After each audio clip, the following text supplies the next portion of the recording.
कौनो हाट ना बजरिया से होला, ना कौनो हाट ना बजरिया से होला।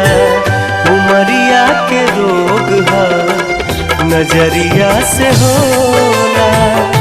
ना कौनो हाट ना बजरिया से होला, उमरिया के रोग हो नजरिया से होला।